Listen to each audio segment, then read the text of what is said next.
All right, oh, say, how are you all this evening of your time as you create time to exist?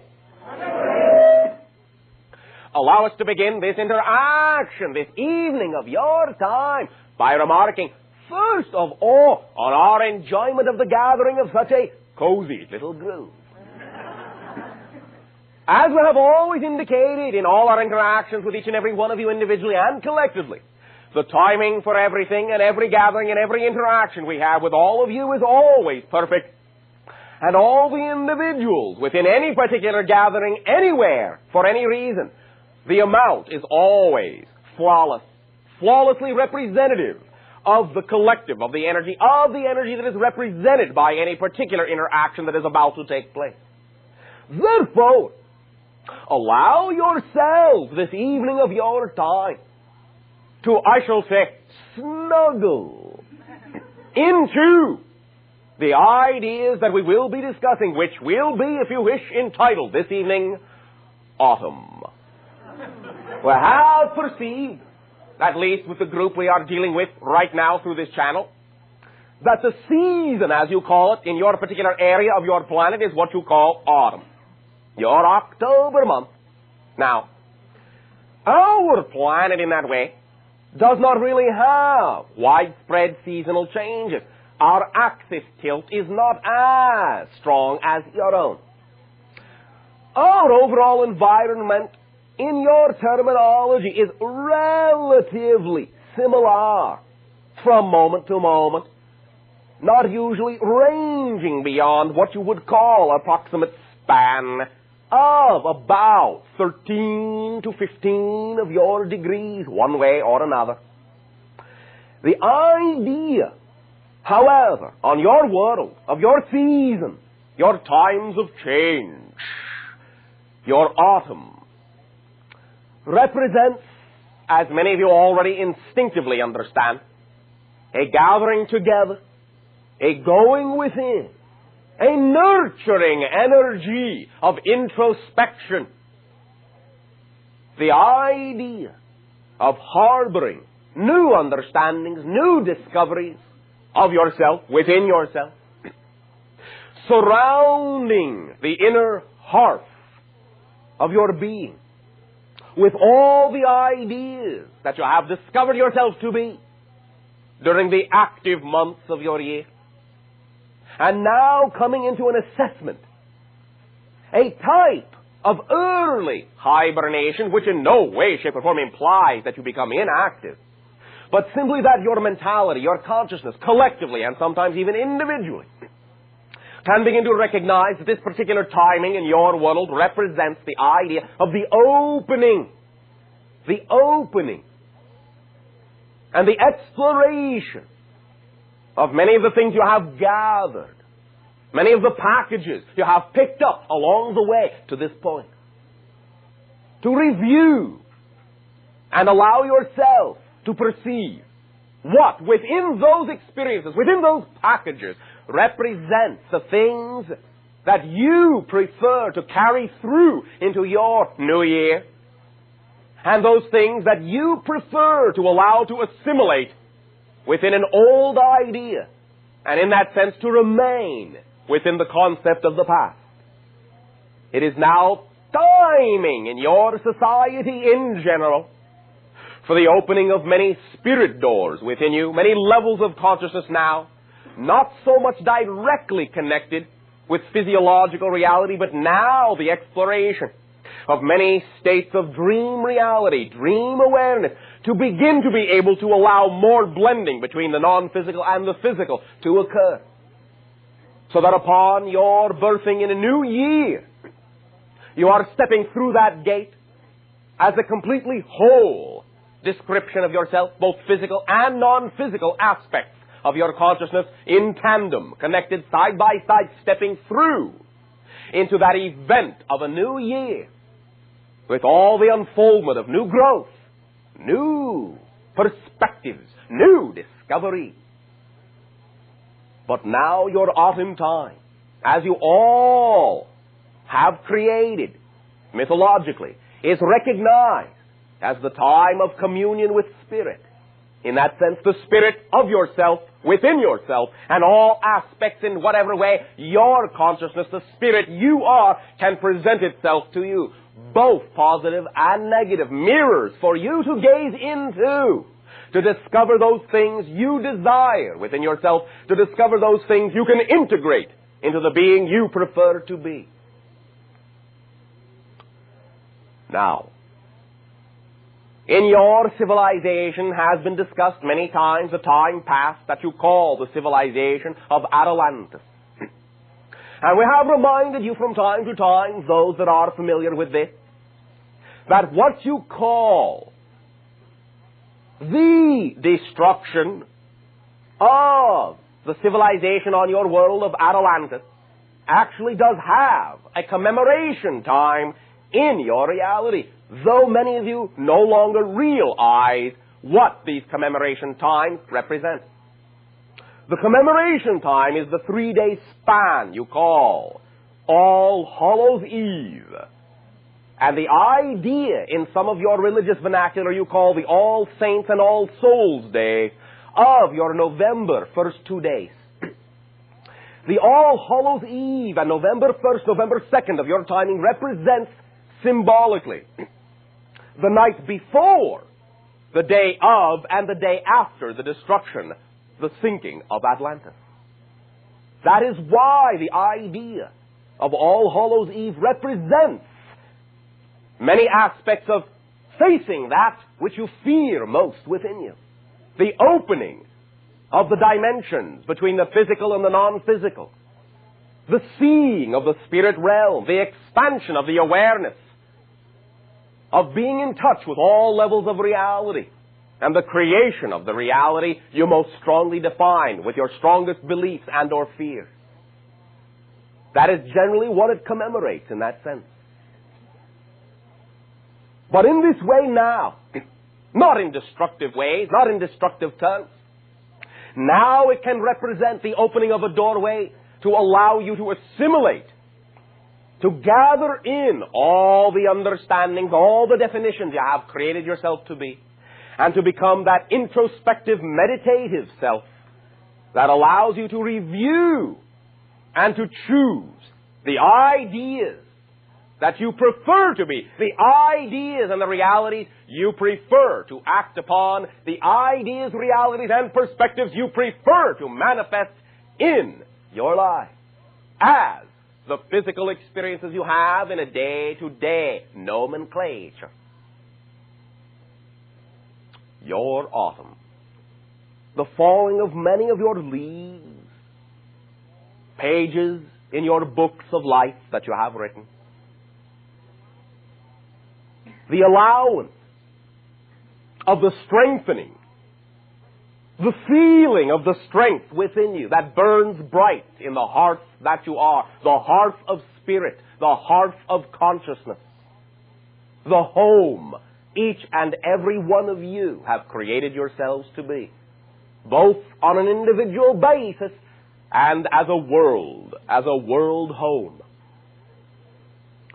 Many new accelerations are beginning to take place within your society. Many new recognitions of consciousness now.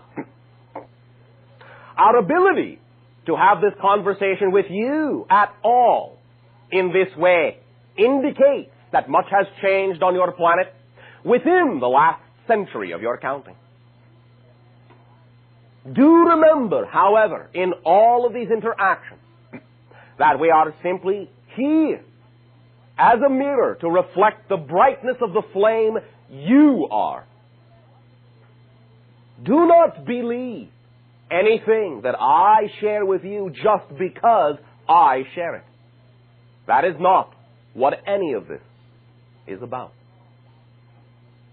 It is about you kindling and rekindling and fanning the flame of your own integrity, your own inspiration, your own ecstasy and imagination, your own action, the flames of your own conviction to live the lives you prefer to live, because you can, because we know you can.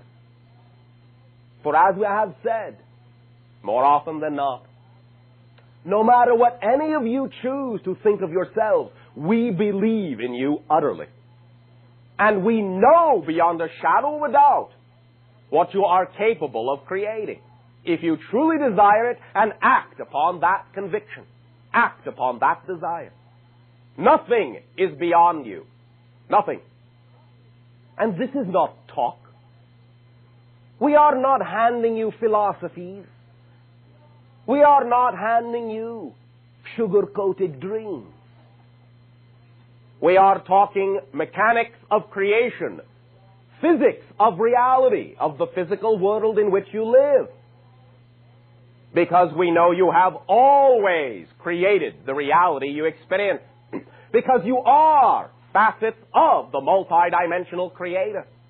It is what you are. You must create. You can't help yourself. But whether you choose to create negative or positive is utterly up to you. But you will always create. You might as well create what you prefer. And so in our interactions with you, we discuss the methodologies of how you have chosen to create. How you can use your own self-empowered reflection of the infinite to create the reality you desire. You are all awakening now. Paradoxically enough, in this your month of hibernation is when you go within and awaken in the strongest sense of the word. We thank you for allowing us to experience with joy the awakening that you have created upon your planet, which allows us to interact with you now. We thank you for functioning as ambassadors of your world. That is what you are right now. We thank you for allowing us to function as an ambassador of our respective collective worlds that we refer to as the association. These interactions, bit by bit and day by day, make it more conducive for us, our worlds, your world, to be able in very short order to interact face to face. When you know you are equal to any other consciousness in creation, that will then be the timing, the day, the season. At this time, in return for the gift of your willingness to share with us, I ask you now, how may I serve you? Bashar, I would first like to ask any comments that you have about the timeliness of today's moderate earthquake. Well, many of you love living on the edge. That's why you are where you are. Because there is a great deal of energy and you are learning to use it, not fear it. You are now learning to direct it so that you can begin to realize that your reality utterly is the product of your beliefs, of your directions of yourself, your attractions of yourself to particular places that represent different degrees of energy. And in attracting yourself to such a highly energetic area upon your planet, you give yourself the creative opportunity to know that you can flow that energy through you, that you can begin to identify with the power that actually is within you.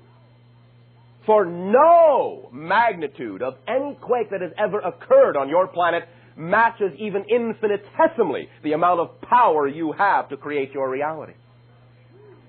So you are learning to direct your energy by feeling it to some degree externally in ways that show you how much power you have. So that you can get as comfortably as you wish to, at whatever rate is comfortable for you, more and more used to the idea of living with that much power and of understanding what that much power is capable of doing, and in choosing to flow that power in a positive way rather than a negative way, in allowing that power to destructurize but not destroy. Understand? Yes. Well, thank you for all being so bold. Thank you, Bashar. We thank you. It is simply a little bit of the part of the process of allowing yourselves to be shaken awake. To stir things up a little bit so it does not become quite so sedentary or sedimentary. Sharing. Bashar, Hey, good day to you. I'd like to say I'm glad to meet you. I'm from New York. This is my first channeling, so I'm All right. was a little surprised to be the first questioner. No, all right. There are no accidents, however. I understand it. That's why I came up. All right. The specific subject I wanted to ask you to talk about is very narrowly binge eating. Binge eating. Really more broadly compulsive addictions and that sort of thing. And trying to understand it, why I have it and what will happen. And right. Now, I'm sure you understand. May I ask you a question? Yes, please. All right. Are you sure? Yes. All right. Yes, absolutely. Thank you. Now, honestly examine within yourself the idea of believing, or let me simply ask you, do you believe that you might run out of things in life? That there might not be quite enough for everyone? Yes, probably. All right. Maybe, maybe not. The idea in general for any sort of what you call a compulsive addiction, first of all, is the belief that has been ingrained in most of you since birth that the power is not within you, but is in the things around you. Therefore, when you think that the power is in the things around you, in order to feel more powerful, you have to have more of what is around you. Because you feel empty, devoid of that power, of that foundation, of that stability. The idea, first and foremost, is to some degree an attempt exteriorly to replace what you have been taught to believe interiorly you don't possess.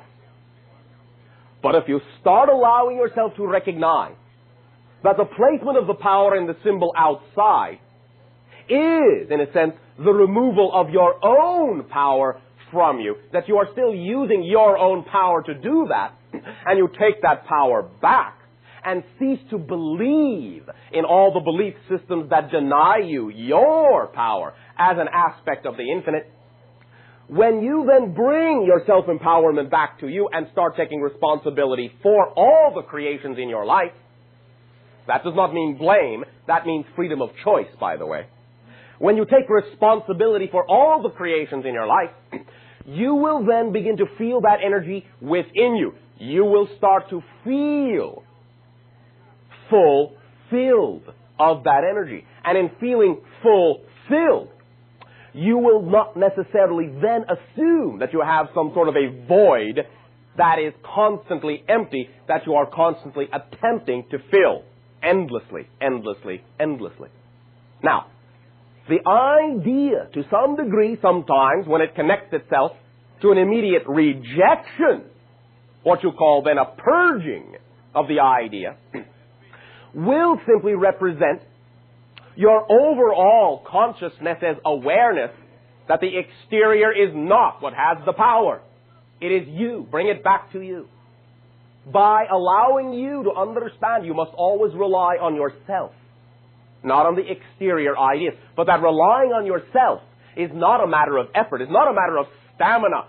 This is one of the great misconceptions, if I may call it that, in your society, that the idea of being able to maintain a view of yourself that you desire to maintain somehow requires stamina.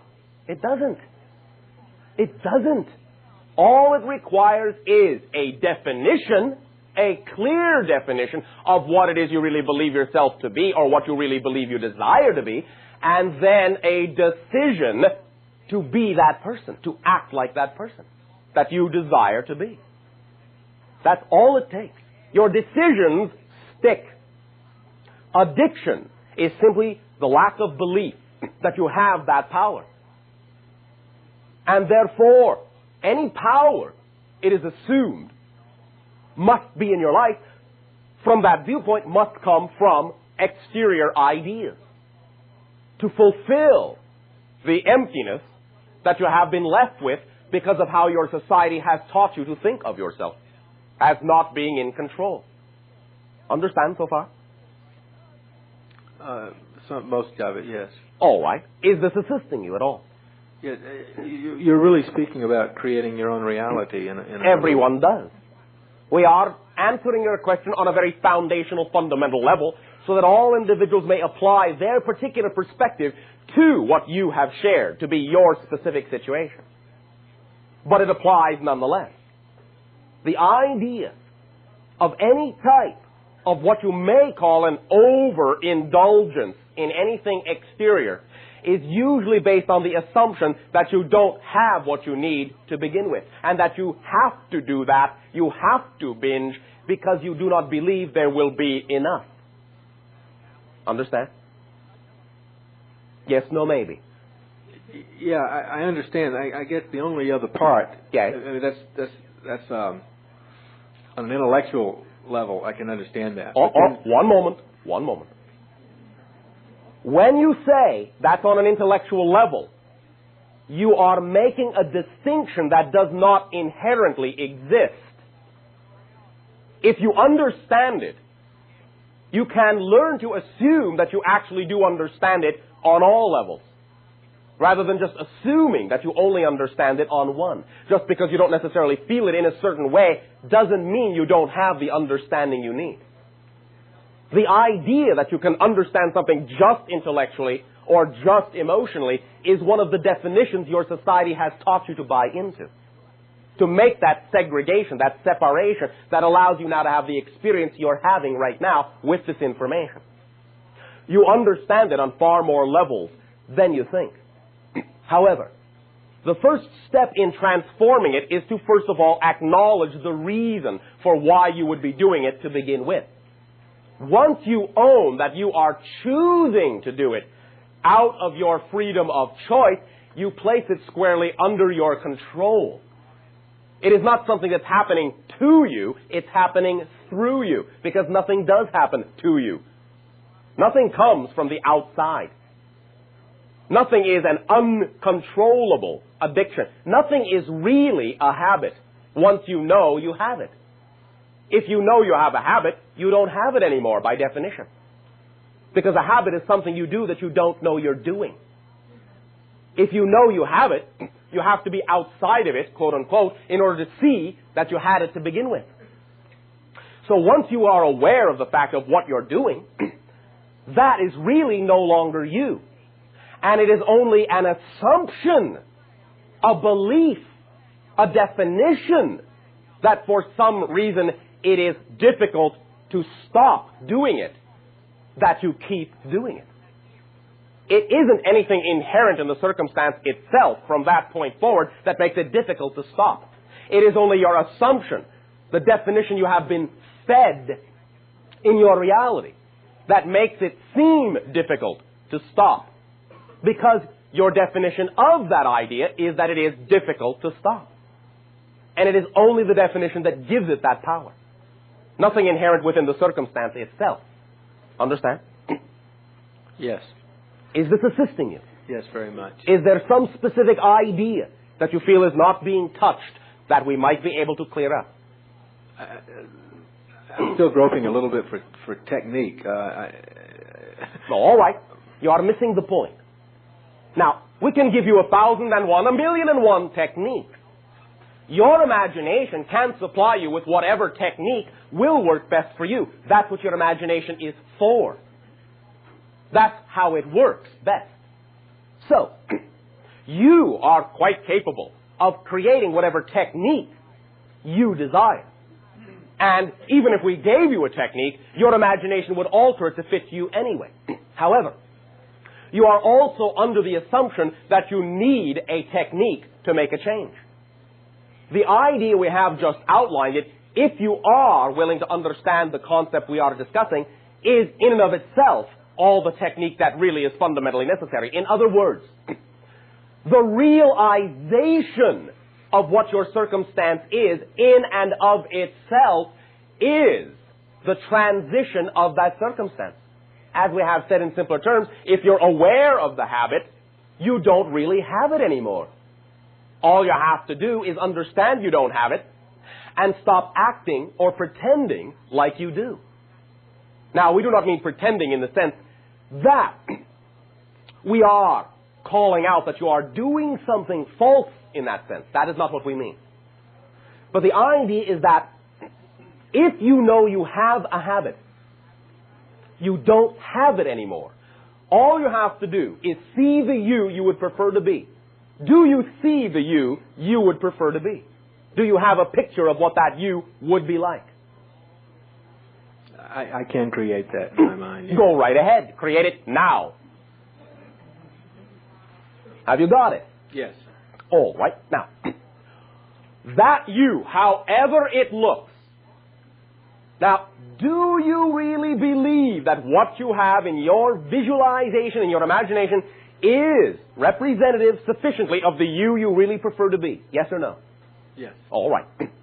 Does it excite you when you then consider that you in your imagination could be you? Yes. Does it really excite you? Yes. Can you feel what it would be like to be that you? Yes. Are you sure? Use all your senses. Get into it. Put it on. Wear it. Be that you in your imagination. Feel what it would be like to be that you. How does it feel? Describe it to me. What would it be like to be that you? It feels very adult. Very adult. All right. Very adult. What else? Get excited about it and describe it to me, representative of the level of excitement you are about it. Use all your senses. How does it feel? How does your body feel? What things attract you? What things do you notice? What kind of things do you hear, smell, taste, see, feel? What is this body like? What is that new you like? Well. There's an absence of the battle. All right. Fair enough. However, I did not ask you what it is not. I asked you what it is. It feels free. Free! In what way? What does that mean? Does it mean it feels like that body could get up and just run as far and fast as it really wanted to? And it would feel absolute ecstasy in doing so? Yes. All right. Are you sure now? I don't want to push you into this. Is it a body that laughs easily? That experiences great joy and depth of breath? Is it an expansive reality? Yes. Yes. All right. Yes. Can you feel it? Yes. Then you are it right now. Believe it or not. You are it right now. Now, in the very next moment, you can decide, you can choose, you can define, oh, that's not me yet. Couldn't be me yet. Everyone knows it will take some time before I could ever be that. Why? Is my question to you. Why? This is an illustration of what we were saying. If you know what you prefer, if you can really feel it and use your imagination to see it, you are it right now. Now, does that seem to indicate to you a little stronger understanding than just what you formerly call the intellectual? Yes, I do understand. All right, then. 'Tis up to you. However you define yourself at any given moment is what you will be. Plain and simple. If you have any situation or circumstance in your life and you are not sure as the you are now how to handle it, this is what your imagination is for. Create the you prefer to be. Invest it with life. Use all your senses. Get into it, as you say. Take the situation, hand it to the you prefer to be, and watch what that you does with it. Do the same thing and you'll get the same result. That's what your imagination is for. It is the template, the blueprint. Follow it, mirror it, be it. Be that person, you will have the same kind of life. Exactly. Understand? Yes, I do. Does that work for you? I think so. Your enthusiasm is infectious. Infectious, yes. Now remember one other thing. What you see in me is a reflection of what I know you are. You are seeing you. Be that you if you prefer to be. I reflect what you can choose to be. 'Tis up to you. Utterly. Thank you. Thank you very much. Shooting! Thank you for applauding yourselves. Guys. The question I have is on... One moment. Good day. Good day. Oh, thank you very much. Proceed. Earlier you had mentioned, or I took it being a consciousness or a world you're part of, Yes. and separate of a world we're part of here. In a sense, on one level, yes. Okay. Question I have is individual consciousness Yes. and an entire or full civilization, as you will, consciousness. I get Yes. the feeling that you're out individually, per se, channeling to we as individuals. Yes. In order for our world to touch your world as a collective, Yes. what do you feel will have to take place? You must consider yourselves to be absolutely equal to us. Then we can interact on all levels you desire to. Any level at all. In any way, shape, or format. Once you know you are equals, and cease to consider yourselves as less or more among yourselves. Now, the idea that sometimes makes the idea of equality seem aberrant to many of you is that you have created a mythology, I shall say, an assumption that equality, unity on your planet means loss of individuality, and it couldn't be more opposite.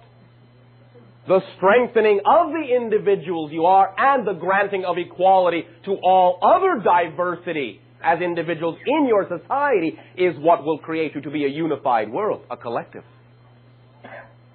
Many individuals, each unique, each with their own expression, and yet at the same time of a single mind, of a single heart, of a single thought. It is both. So while I am an individual, by all means an individual, I am also the collective at the same time. At any time I choose to see myself that way, at any time it serves our interaction, simply for the purpose of reflecting to each and every one of you individually and collectively that at any time you sense my energy to be that of an individual and that of a collective, you will simply know, as a reflection back to you, that nothing that we have created ourselves to be is at the expense of either side. Understand? Yes. Does that answer the question? No. All right. The feeling I get is that you're waiting then for a collective. Not again. me. I'm not waiting. Fine. I am doing. I recognize that your world is moving into the idea of a Fine. collective, but I'm not waiting for it. I understand. But we do perceive that the world you call your Earth, its energy approximately within what you call the next 30 to 50 of your years at the outside, will be functioning very similarly to our civilization now. You just answered my question. Thank you. Shooting! Good evening, Bashar. And to you, good day. Good day. I have a question on creation and excitement. Creation and excitement. Then, by all means, be bold, speak up, and share so that all may participate. Well, I know that your policy is to... My policy? I write a new policy every second. Okay. That we should do things that excite us the most. Not that you should, but that if you do, you will have a life of ecstasy. Right, okay. And I was wondering about how that fits in with choosing and creating your own lifestyle. Specifically, an example that has come up for me recently when I had a choice of, I wanted to find a new job. Yes. I had a choice of one job that excited me greatly. Yes. And I had another choice of a job that excited me but not as much. Oh, all right. And I ended up with the job that excited me not as much. All right. So I thought about By your own choosing? Or by what you call circumstance? That's what I was wondering about.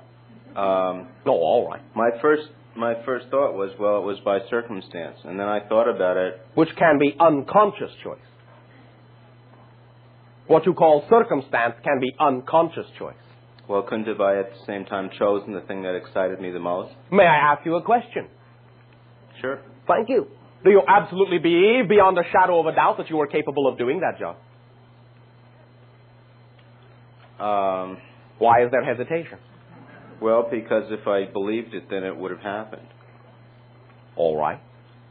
But that does not mean you have to play 20 questions with yourself. Do you believe right now that you are actually truly capable of doing that job that you say excited you more? Yes, I do. All right. Do you believe you deserve it? Yes. Absolutely? Yes. All right. Now, is there anything else that actually excites you more than having gotten that job? Would have. Not in terms of career positions. Oh. And we're making a distinction. Yeah. Let's let go of the distinction for just a moment, if we may. What is the most exciting thing you can think of to do in your life, regardless of whether you call it a career or not? Well, I like to write. Is that more exciting than the job? It is, but I'm still writing now. I'm writing at the same time. Yes. Now, so it is exciting when I do it. But you don't believe you can be a writer now? No, I am a writer now. Oh, all right. You are a writer. Is that how you would prefer to make your living? That is what I expect to do eventually. When? For a living. When? May I ask you another question? You know what's coming up now. Let's drag out the little machine with the little dial. The threshold of believability meter. All right. Are you enjoying this? Sure. All right. It's fun. All right. Now, let's explore together. Just without thinking about it, in all the honesty you simply are aware of that you are using. Answer rapidly, without thinking, all of the following questions. Now, you are a writer, yes? Yes. All right. Now, you have created a little bit of a differentiation in the sense that you now recognize you are a writer, but we are assuming, because of how you have defined yourself, that you do not necessarily think of yourself as a successful writer, correct? Well, I haven't sold a book yet. Is that how you would define the success for now? Will that do as a sufficient representation of success, the fact that you would be making your living at being a writer? Is that what you want? Well, that's how I look at... Is that what you want? To be... Is that what excites you the most? To be a writer and make a living at being a writer? Sure, yes. All right. You're clear on that, yes? Yes. All right. Now, we set up the machine, test it out. All right. Working perfectly. Oh, boy. Probably because we use it so often. No dust on this machine. Answer the following series of questions quickly, directly, honestly. Yes or no. Okay. Within what you call a 10-year time span, do you believe beyond a shadow of a doubt that within 10 years you will be a successful writer? Yes. 5 years. Yes. 3 years. More and more hesitation. Maybe. All right. Now, not that that will not change. In fact, it probably already has changed just because we have examined it.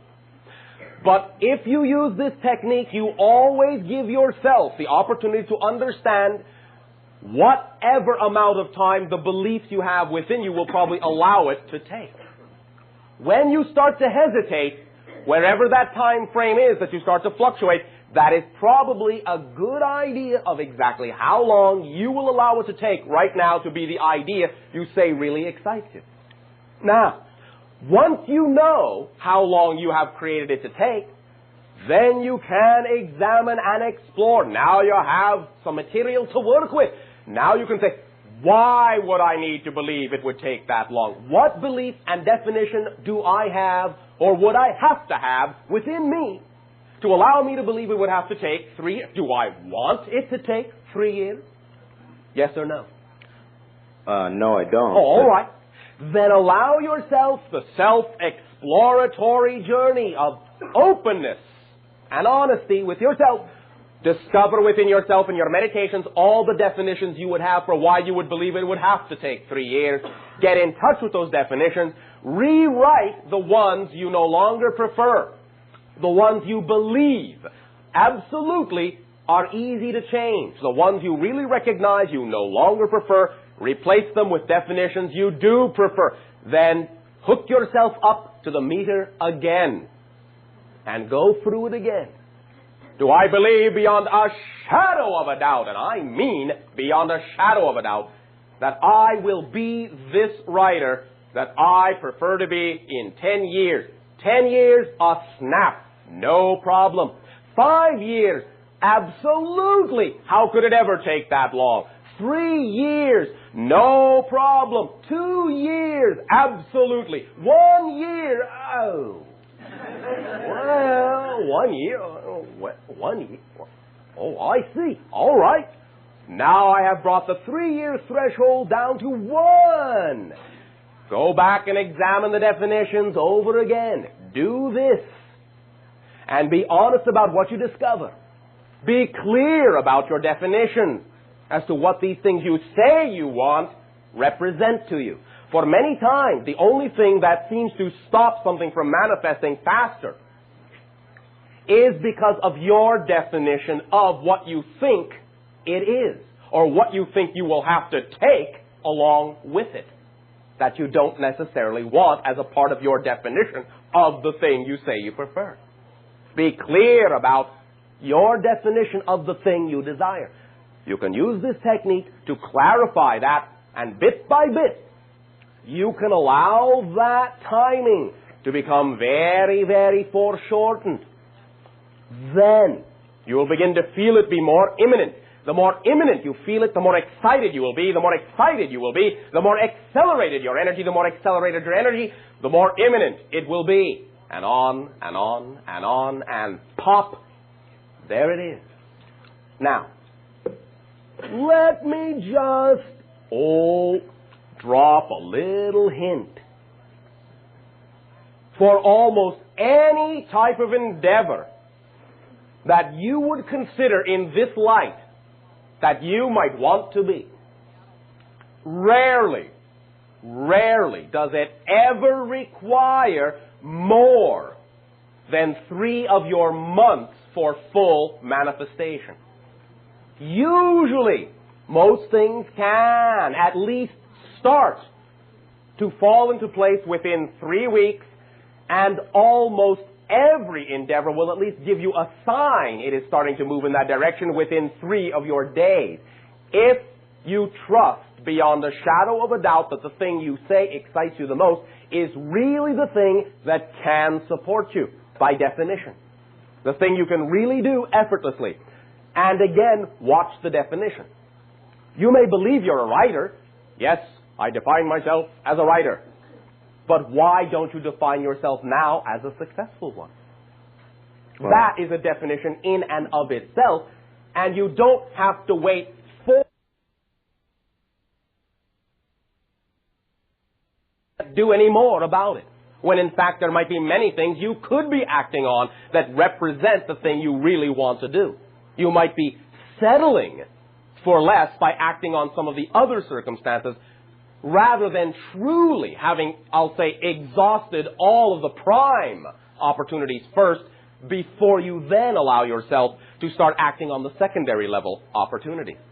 Yes, as always, if you truly have no capability on any other way, shape, or form of acting upon the thing that really excites you the most, then do, by all means, act upon the thing that is the next most exciting thing. However, allow yourself to be very clear about what those prime opportunities are, because very often many of you will not realize nor recognize a prime opportunity because it's right in front of your face. Well, aren't we creating these opportunities? Yes. What I am saying is, you may be creating more opportunities than you think and not recognizing them as opportunities simply because you have always created them and simply take them for granted and don't recognize them as opportunities. In other words, as an example, I'm not saying this is specifically the case with you, although some of this may be applicable in your situation. Some of you will say, all right, I'm waiting for an opportunity. Well, where is it? Well, I'm waiting. Where's the horns and the trumpets and the bugles and the lightning and the banners? And where is it? However, not stopping to realize that you have always known for years of your life that right down the block is someone who works in a certain capacity that if you were to simply go to them and share your idea, could actually assist you in getting what you want. But oh, no, that's too mundane. But yet it could be an opportunity that is the opportunity that represents the path of least resistance. You see, that's the key. The opportunities will always be there, but they will be the ones that represent the path of least resistance. And sometimes you surround yourself with so many opportunities and take them for granted that you may not simply recognize them simply because they have always been there all your life. And even though now maybe the first time you could really use it, you simply don't pay attention because you have always seen it. You just treat it like part of the landscape, and it doesn't stand out anymore to you. So the idea is to act on whatever you really are capable of acting on, and many of you have been brought up to believe that certain things you are not capable of doing. And so because you have been brought up to believe you cannot do them, you can't approach them. What's wrong with you? They're and you're.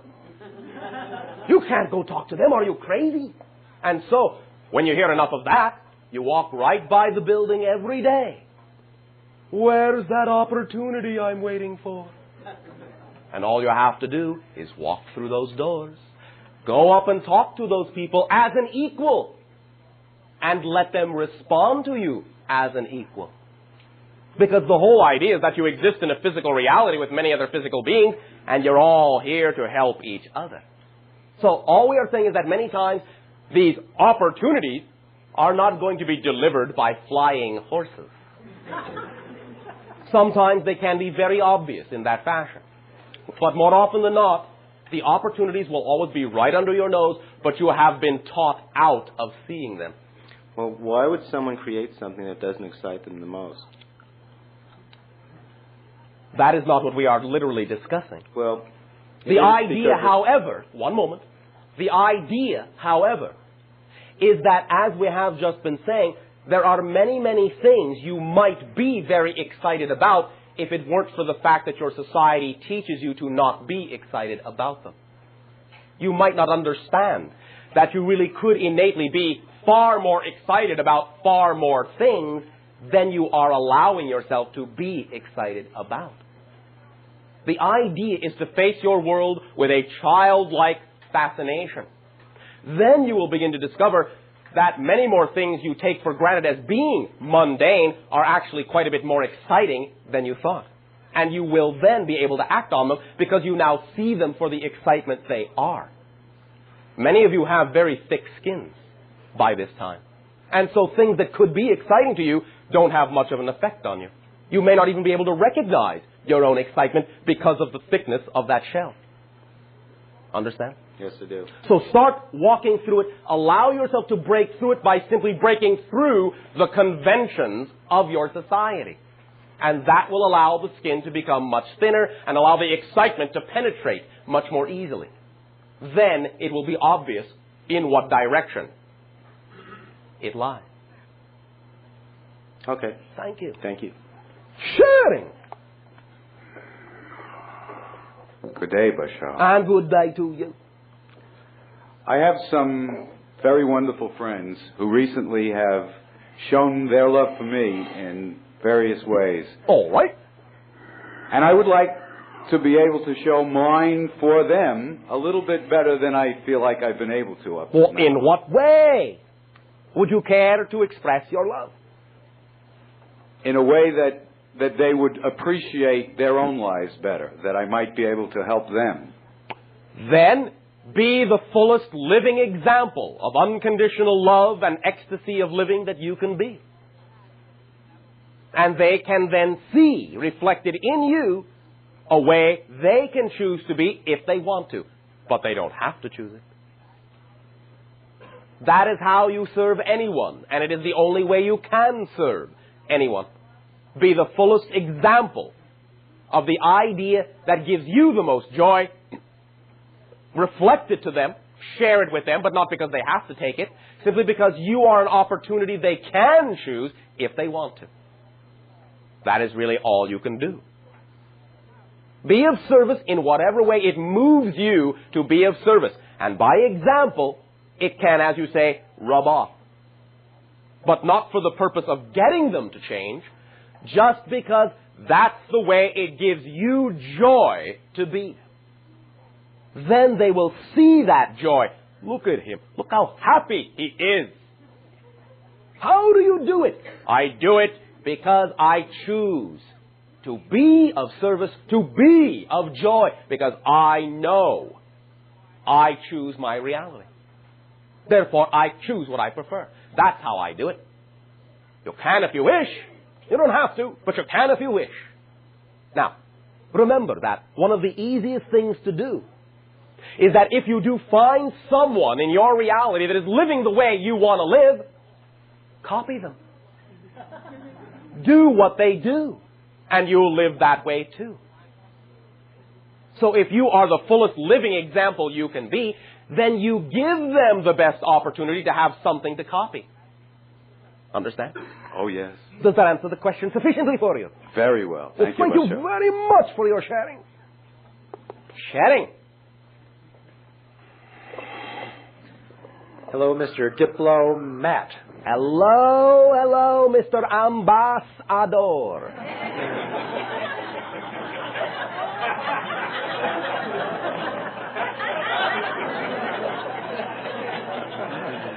Thank you, Bashar. Howdy. You know, I don't really have a lot to say. I just wanted to say hi. Hi. And I didn't Thank want you. Next. Almost. Oh, all right. You came up with something more. Well, yeah. In the last few sharings, I have addressed you as Mr. Ambassador, and you have addressed me as Mr. Diplomat. Yes. And I had the feeling that there was a specific reason that you used diplomat. Yes. Since there is a distinction, Yes. a subtle distinction between ambassador and diplomat. Yes. Care to share why Yes. you chose that? Thank you. Diplo. Welcome, Matt. Understand? I understand what that means, but I don't think that's the real meaning behind your choice of that term. Oh, all right. Then you invent one.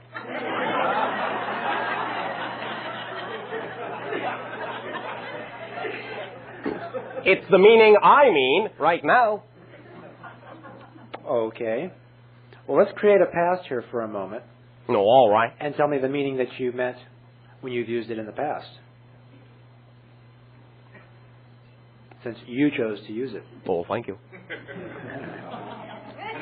Diplomat. The idea many times of what you perceive to be the fluctuations and inflections of how our thoughts translate into your language are not necessarily indicative of any particular meaning we wish to ascribe to the word, but are indicative of the way we are playing the energy so that it will reach you on other levels. The fluctuations that you hear audibly many times are simply an overlaying, as you would say, on the surface of some of the fluctuations that are going on in the depths. The energy that is going on in the depths, much the same way that the waves on top of an ocean, up and down, fluctuations and patterns that you see on the surface, to some degree reveal the actions of what is going on below, but do not necessarily tell the whole story. So, when you hear such fluctuations many times, it is simply an indicator on the surface that there are other levels of communication going on below the surface, and that is simply how the surface, the word, responds to what is going on below it. I understand. I have understood that before. Now, why don't you share with me some of those underlying interactions? What do you feel them to have been? Well, regardless of the way you chose to, or the way the energy translated in the tonalities, yeah. I felt that you chose that because you perceived something about me, past or future, as I'm creating it from present time. Well, all right, perhaps. Which related to diplomacy. Oh. You see, an ambassador can be a lousy diplomat, quote unquote. Yes. And a diplomat doesn't necessarily have to be an ambassador. Yes. So you chose the word diplomat, and I thought perhaps, I felt that you were perceiving something. Well, the word diplomat, to some degree, is far more representative of the older terminology we used for you, which is simply switcher. Since it is an exchange of energy through a central medium. Ah, I see that connection. Yes. Okay, anything else you'd like to share about that? Thank you. One other thing.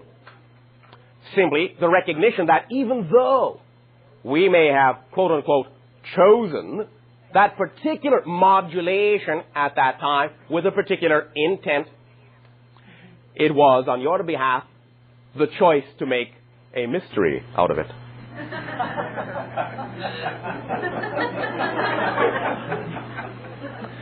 Well, but we thank you. No, not to contradict you, I really didn't make a mystery out of it. No, I understand on that level. All we are saying is that you were the one with the question. Yes. What did you mean by that, Bashar? I didn't. It really didn't come across as mystery. Yes, I do not mean it in the fullest sense of the word. Okay, good. I am once again playing with you. Okay. I will accept that. Thank you very much. Thank you very much, Mr. Ambassador. You may open it and leave.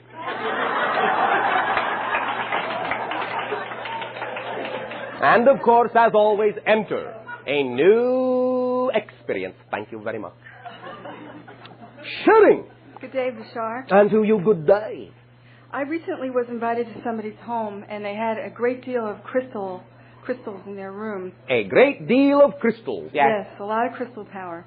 All right. And I picked up a small piece of rutilated quartz crystal, and I started to pass out. And I had to leave the room, and for the rest of the evening, when we did some group meditations, I felt very close to fainting. Oh, all right. So about a week later, I bought a small piece of rutilated quartz, and I find whenever I hold it directly that I start to get nauseous. All right. And I'm wondering why the titanium has this effect on me and what it means. To some degree, it is simply indicative of the highly sensitized conductor, directional conductor, that you are now allowing yourself to become. You are now tapping into a live current. You simply have some remnant beliefs within you that allow you to feel a little bit overloaded by what you are now beginning to understand to be a very large flow of energy that you have access to. Always have had, actually, and always have used. But now you're becoming aware of it. So there is less resistance, less resistors to block the overall effect from you. Understand? The quartz simply reflects that. The rutylation reflects your hypersensitivity as an antenna now. Understand? Does that mean that I should work with the stone, or should I avoid it because it's too powerful? Or... Oh, you can work with it if you wish. It can aid and assist you. But remember, any crystals in that sense, even though they are representative of energy and power in that way on their own right, are only triggers and catalysts for the power you are. They are reflective facets of what it is you are creating yourself to be at any given moment. So by all means, you can work with it. Start small if you wish. Enlarge it when you believe your capacity to flow that energy through you is enlarged, if you wish. But remember, you are your own crystal, and you have your own conductive filaments in that sense. And you are simply now becoming more sensitized to the antenna of directive energy that you are. My little flashlight. Understand? Yeah. Are there any other stones that would be as conducive to this? Perhaps what can assist you to some degree, since you are dealing with these symbols to begin with, might be a small quantity of what you call hematite to magnetically flatten or ground you to some degree. And also, in and of itself, now and then, you might wish to simply handle the pure quartz form without the rutylation to create what you simply might call a bit of a blank for a moment, to allow what you choose to perceive as the energy to be able to sort of diffuse without being so highly directed in a laser-like fashion. Understand? Yeah. But trust your own imagination and trust what you attract to you. All of these things are simply reflective symbols of the idea you are awakening to find yourself to be. So enjoy. Can I ask you one quick thing Yes. related to it? I asked you a few weeks ago about alternate energy that would be non-polluting. Yes. Would the titanium relate to this? Yes, to some degree it does. Thank you very much. Well, thank you very much for opening up your treasure chest. Sharing. Good day, Bashar. And to you, good day.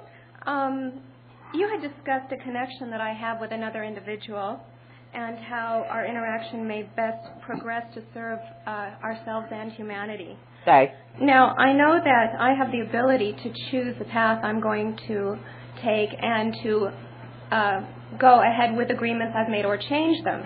Yes. I also know that, well, what I want to ask you is, how can you see the future in a sense?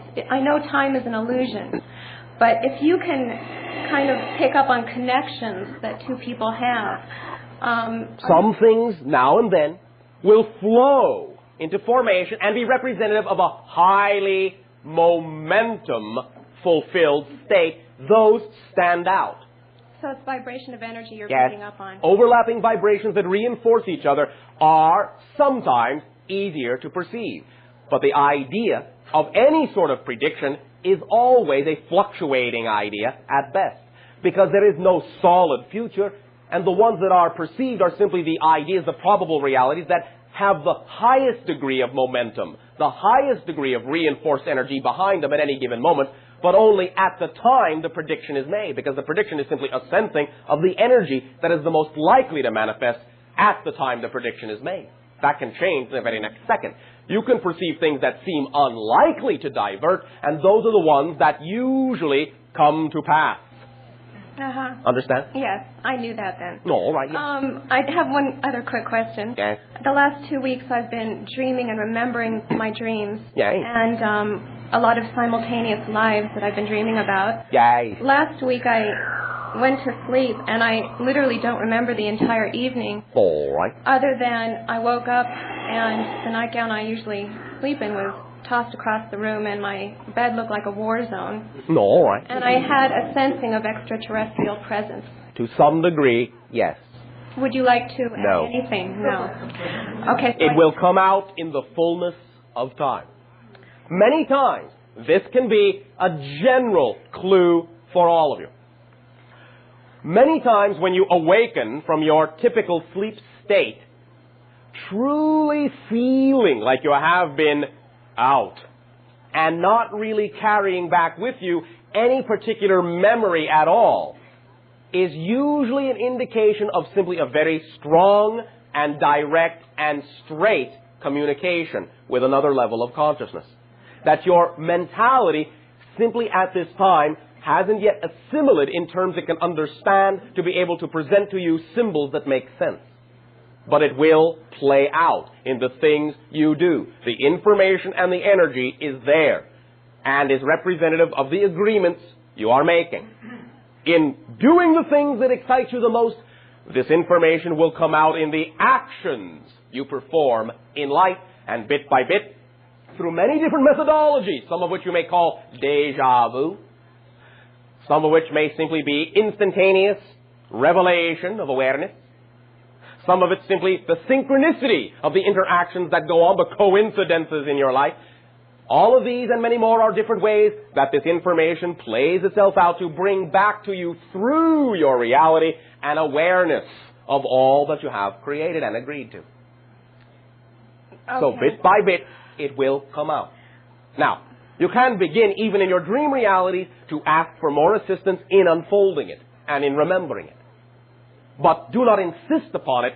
Continue with your life. It will all flow out if you keep flowing.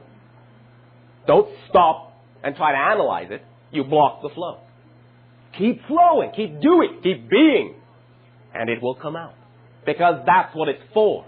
To be put into active service. Understand? Yes.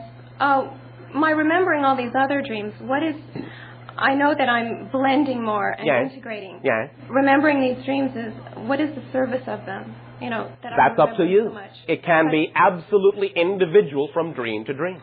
They can be representative of many different types of interactions or self-aware revelations. Mm-hmm. Get in touch with each and every one and examine every idea that you remember in the dream, and remember that it's a part of you. So talk to it. Dialogue with it.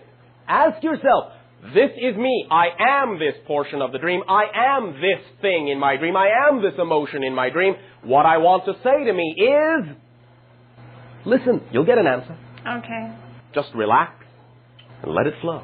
All right. All right? Thank you very much. Pleasant dreams. Shutting. Hello, Bashar. And to you, good night. I read in a book this afternoon that there's an impending axis shift of all right. Did you notice the reaction? Yeah, I did. It's the first time I've heard of it. Yes, the energy wave hit long before your mouth opened. Obviously. All right. Changes of electromagnetic energy, there are. But again, the idea, the overall fundamental idea, is that any transformation can be experienced in a positive or a negative way. It's up to you.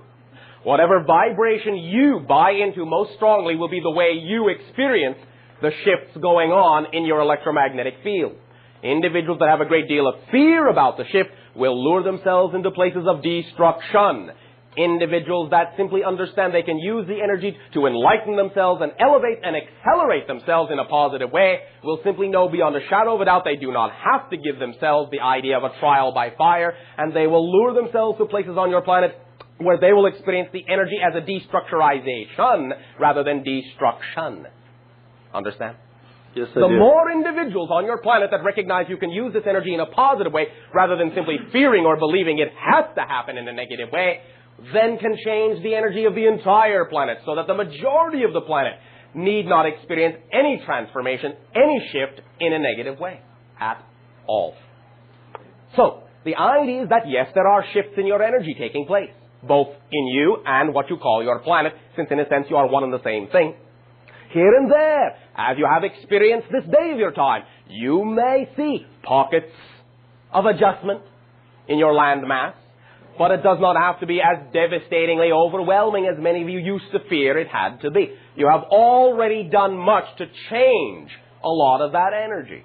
You have already changed it in a positive way to a great degree just by being willing to understand that you do not really have to truly shake yourselves completely awake. That if you're willing to wake up now, you do not have to suffer and struggle and go through all sorts of negative trials in order to simply wind up with the understanding you could have now that you deserve happiness. And that you can create your reality to be whatever you prefer it to be. A lot of the idea of someone experiencing a transformation in a negative way is simply because they are holding on so tight to an old belief and will not allow themselves to let it go and trust their natural flow, that it takes that degree of violence to make them break their grip. Sometimes individuals will actually even take themselves out of physical reality in order to allow themselves to start afresh. But they do not really die. Nothing ever really does. It is all eternal and infinite. However, you don't have to struggle and you don't have to suffer. Anytime you are made aware of an idea and it is presented in what you may call a potentially negative format, take it not as an absolute prediction chiseled in steel or neutronium or whatever you think is most difficult to change. But the idea is simply presented as an opportunity. Look, it says, you can vibrate in synchronous accord with the negative energy of this idea, the fear, and attract yourself to it and attract it to you. Or vibrate in accord with the positive energy, the opportunity, the exploration, the excitement, not the anxiety and the fear and the limitation and the segregation. Whatever vibration you choose will be the reality you get. Remember, no circumstance has built-in meaning. All situations are fundamentally neutral, blank, empty, zero. You give them the meaning. Because of what you have been taught to believe these things mean, the meaning you give it is the effect you get. Positive meaning in, positive effect out. Negative meaning in, negative effect out. Simple physics, simple mechanics. You experience the reality you are the vibration of. You cannot experience the reality you are not the vibration of. Understand? Yes, I do. Thanks. We thank you very much, and at this timing, you may all enjoy a short break. We will resume contact in approximately 10 to 15 of your minutes.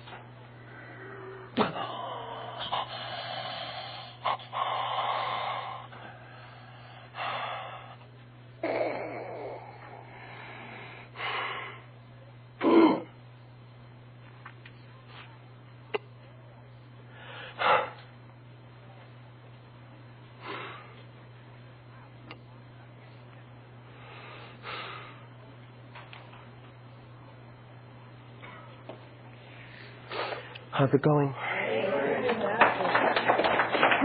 Please have a 10 or 15-minute break. I'll call you when Daryl's ready. And if you want a copy of tonight's tape, just see Lynn around the corner. You can have it tonight. $10 for the 2 tapes.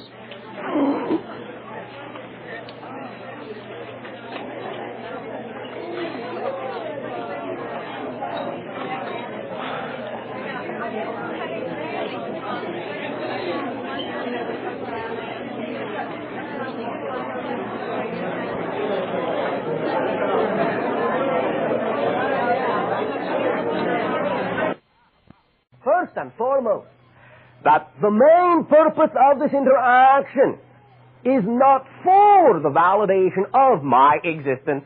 It is for the validation of yours. However, no matter what the methodology, no matter what the reason for what is taking place, simply the idea is that we will co-create and get out of the interaction whatever either of us put into it. So proceed in whatever manner you desire to. I will enjoy the interaction whether I exist in your mind or not. Okay, this is my first time here. Yes, well, mine too, right now. Every time is the first time. And my therapist invited me to one of these meetings because I'd never heard about meetings before. Well, I had, but this is my first time. All right. The question that I have is, she has done, body work and energy work with me. And I had this experience that it's still very difficult for me to comprehend. All right, can you describe? Yeah, the experience was... One moment. Can you all hear this individual adequately? Can you speak up a little bit for the sharing of all? Have you heard what I've said before? Oh, okay. Okay, the experience was, I started... Okay, I'm a very... I guess you'd say conservative, all right. Not hysterical person or... all right. Okay. But in this particular experience, I started shaking and screaming. Oh, how exciting.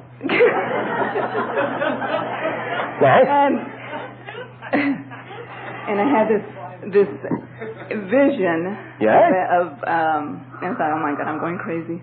Oh, all right. This vision of an Indian. With his hands coming and reaching out to me and kind of asking me to come towards him. And what did you do? I just freaked out. Did you go towards the vision or stand there, go away? No, it seemed like it was a vision and it was a lot of sadness. Sadness? At the time, I thought it meant going to a trip to, I went to South America. Nice, all right. And it's, a very mystical place, which a lot of tourists go to now, Machu Picchu. I thought that that's what it meant. Although, in a sense, it is only your society that has made it mystical. It is quite a natural representation of the energies of the transformation going on your planet now. Quite natural. But we understand what you mean. Continue. Okay, I'm scared to contact, I don't know if contacting this spirit or whatever all right. is of benefit now in my life. Oh, all right. Now, may I ask you a question? Mm-hmm. Are you sure? Yeah. Oh, all right. You don't want to ask it if you don't want me to. No, go ahead. All right. Thank you very much. Do you believe in the idea that is called timing? Timing. Oh, let me put it this way. Do you believe that everything and every event has a place in existence? In other words... I'm not sure. All right. Do you believe there could be such a thing as a creation that doesn't belong in creation? Could you believe, can you perceive, that there could be such a thing as an extraneous creation?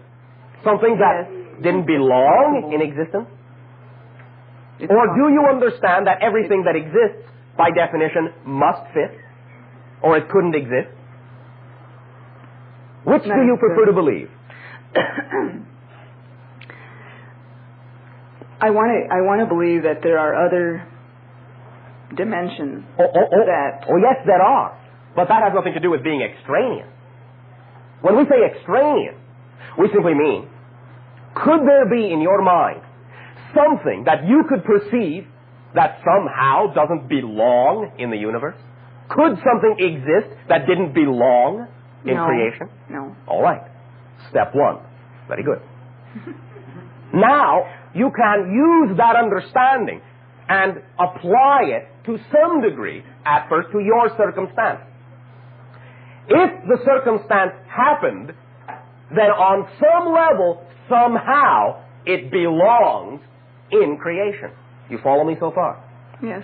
All right. Now, everything in creation fits, therefore, by definition, with everything else. Perfect placement, perfect timing. In other words, a thing cannot happen if it doesn't belong in that moment. It can't happen in that moment.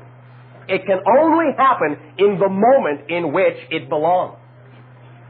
Because space and time must both be considered when you are talking about the idea of whether something fits into creation or not. If it fits, It has to not only just fit in space, it has to fit in time as well. Because that's the definition of your physical universe. So if a thing did happen, then the where of it and the when of it must be, by definition, representative of the absolutely perfect timing and need and reason for that event's existence to begin with. Understand me so far? Are you saying that contacting this entity or the spirit is not necessary right now in my life? Oh, that's not what I'm saying at all. What I am saying is that because obviously, as you have just suggested, contact has already taken place, then by definition it obviously belongs, or it couldn't have happened. Now, for what reason it belongs, that is up to you to determine. Now, you can say, all right, I am co-creating this event so that I can determine whether or not I choose to continue such events in my life, whether it serves me in one way or another. Serve you, it does. How you wish it to serve you is up to you. How you wish to use it is up to you. But it serves you by presenting you with a perfect representation of exactly the type of interaction you agreed to have at that moment. Nothing can happen in your life that you haven't agreed to experience. If you haven't agreed to experience it, you can't perceive it. That's what other dimensions are. What you have colloquially referred to as other realms of reality that you may not immediately perceive are simply realms of reality that are no less real, but you simply haven't at this timing got, as a part of your definitional agreement, a reason to perceive it yet. But whatever you do perceive, therefore, by definition, must be a part of your agreed-upon timing, your agreed-upon interaction, and what it is you really want to do, want to see, want to have an interaction with, or you wouldn't have had the interaction. Therefore, are you following me so far? Yes.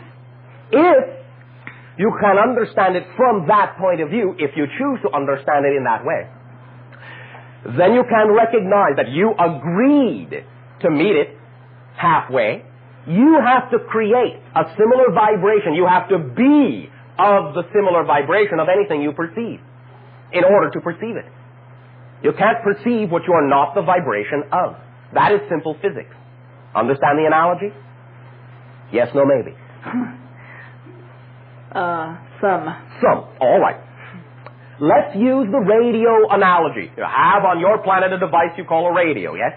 Yes. Now, you only hear at any given moment the program your dial is tuned to, yes? Yes. An expression of your intention to pick up a certain frequency, yes? Yes. Does that mean all the other frequencies aren't there at the same time? No. They are all there. Similarly, all realities, all types of interactions, all levels of consciousness, all dimensions exist now. They are all coming to you, quote unquote, at the same time, loosely meant. However, the only things you perceive at any given moment, the only thing you can perceive at any given moment out of all of it, are the things that are most reflective of whatever frequency you're on at that moment. Understand? Yes. Therefore, the interaction you had obviously had to be, by definition, representative of the frequency you were on at the moment. And therefore, since you were on that frequency, somewhere within you, whether it was consciously or unconsciously, you had to be the one to turn your dial to that program. So that was your part in the agreement. In turning your dial, you could receive a message from that guide, from that spirit consciousness. Now, the only reason, in a sense, you feared it, to some degree, is simply because of the habit patterns, the definitions, the belief systems that most of your society has been brought up with. That this is the physical world and there isn't anything else, and if you see anything else, you're crazy. But understand what crazy is. What you call insane people are simply people with their dials tuned to other frequencies.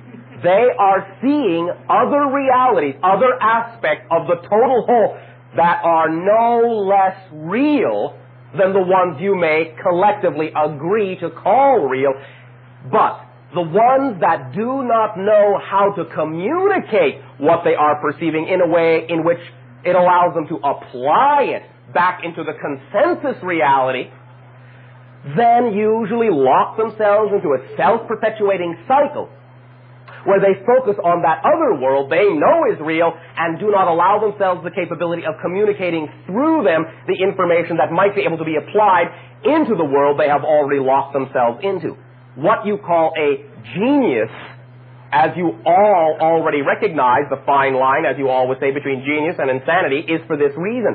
A genius is somebody who simply sees the other reality, knows it is real in a sense, and knows a way to communicate it in a way that makes sense to the rest of your reality, in a way that allows it to fit, to be applied to the rest of your consensus reality. The insane, or individuals you call insane or crazy, are simply individuals who have never been taught that what they're perceiving, A, is real, just as real as anything, and B, they have never been taught to be able to let the information come through them in a way that makes it all right to apply what they're seeing into the consensus reality. If the consensus reality says, no, no, no, what you are seeing is not real, we refuse to accept it, you are nuts, then they, knowing what they are perceiving is real, will lock themselves away in their own little world and be very difficult to reach from that point forward. That is why usually it takes a great deal of the idea you call therapy to bring them back out again. Fully. Now, not meaning to allow this to be an absolute figure, for it is always fluctuating, but just to give you a representational idea as an analogy. Roughly what you would call 85% of all individuals in what you call your institutions for insane are simply seeing other realities and don't know how to communicate that. Because your society hasn't taught that art. Hasn't taught that all levels of perception are representative of real realities that can fit, or at least somehow be accounted for, whether it is immediately applicable to this reality or not. So, back to your issue. The idea is that you have made many associations in many lives with many different levels of consciousness. And you have made certain agreements with yourself to open up and explore and be of service on your planet now in certain ways. When those timings, those signposts, those self-created destiny points crop up, when you are on a sufficient level to perceive it, certain individuals who have agreed with you to function as reflective guides will pop into your life to remind you, now is the timing to explore this idea of yourself. Now is the timing to realize you have the ability to see beyond the definitions your society has taught you up to this point. That this is one of the things this life is all about. Knowing I am real. I am here to reflect to you other aspects of your consciousness so that you may discover them and apply them to yourself as you care to. Understand? Yes. But it's up to you to discover those specific ideas, those specific connections, and it's up to you utterly to decide how you wish to apply it. There is nothing inherently fear-causing in this situation. Only your belief system, only your definition that you have to fear something like that is what causes you to feel the way you're feeling. Because all feelings, pay attention, definition coming up, all feelings are reactions to something you already believe to be true. You don't just have a feeling for no reason. All feelings are reactions to something you have been taught to believe is true. When you change the definition of the belief, automatically you can no longer have feelings other than those that are representative of the new belief you have, the new definition you have of the reality you have co-created with any other consciousness. Understand? Most of it. Most of it. All right. You understand it all. You have gotten it all on every level. More and more and more of this information, if you are now willing, can come out in your dream realities. They can become far more active and vivid along this line. If you are willing to simply open up and trust that you made this agreement, that you have attracted this occurrence because of what it is you need to do, what you need to discover about yourself to be of service in the way you want to live the life that is really exciting to you, then let it in. Trust it. Trust it. And you will find, when you let the information be delivered from that guide, you will find that there is nothing in that information that is inherently negative. Only your definition of it would be the idea that would create it to feel negative at any point. Trust it and let it in. But it's up to you. You don't have to. But such things cannot be an indication of something outside of your control. And that guide will only approach you to whatever point the guide feels you are ready to handle the information. They're not going to push you. They're going to let you be who you are, and they're going to let you determine the absolute precision of the time. As soon as you know you're ready, they are ready. Because that's their job. Your job was what you chose in being born on your planet now. The discovery of yourself, the living of the excitement of yourself, and the expression of that excitement that is the service to everyone else by being fully who you are.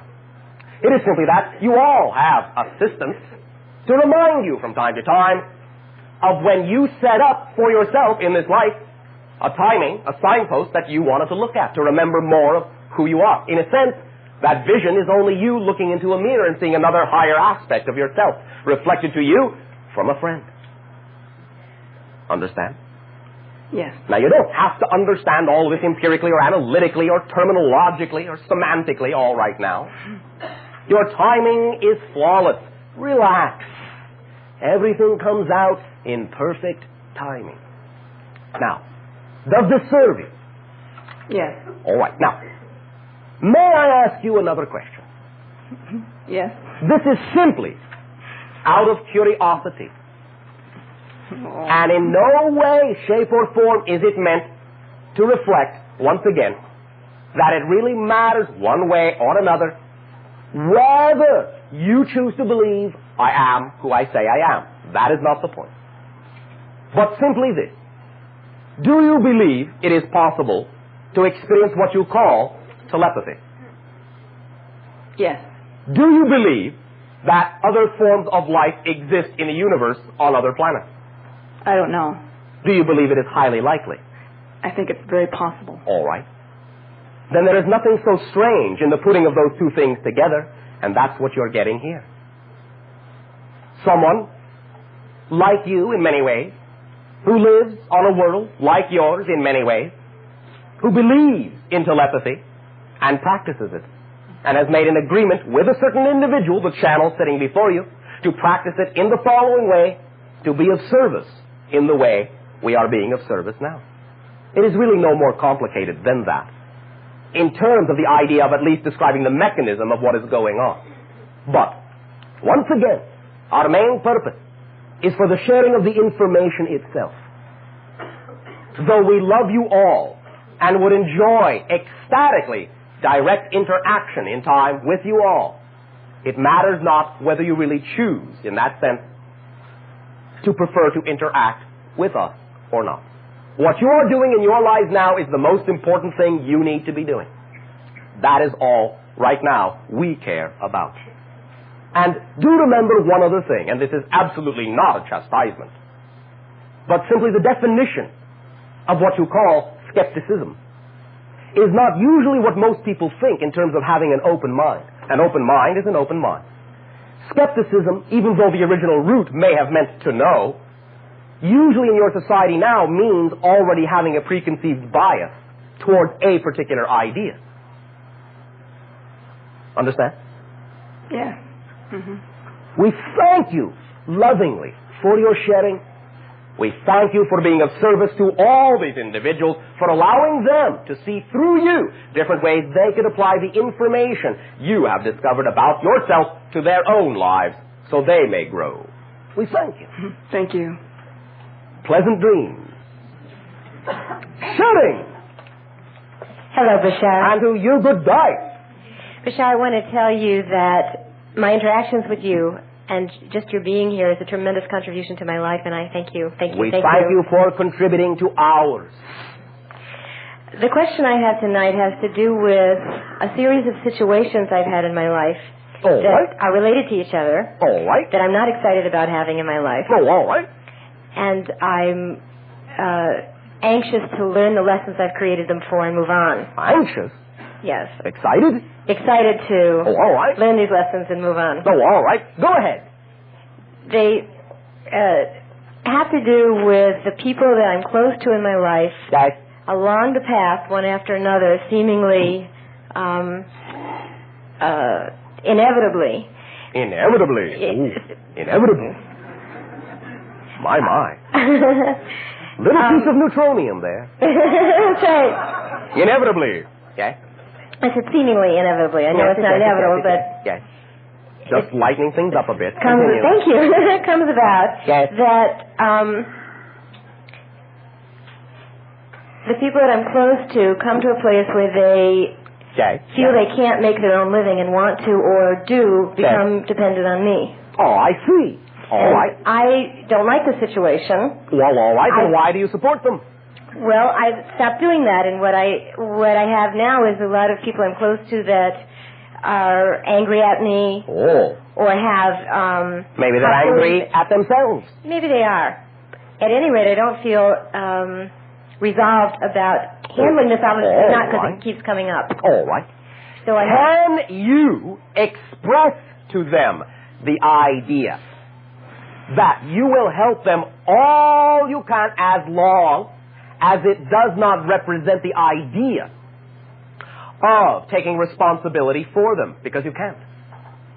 You can be responsible to them, you can give them assistance, as long as it, in your terminology, does not violate the integrity of what you prefer to be.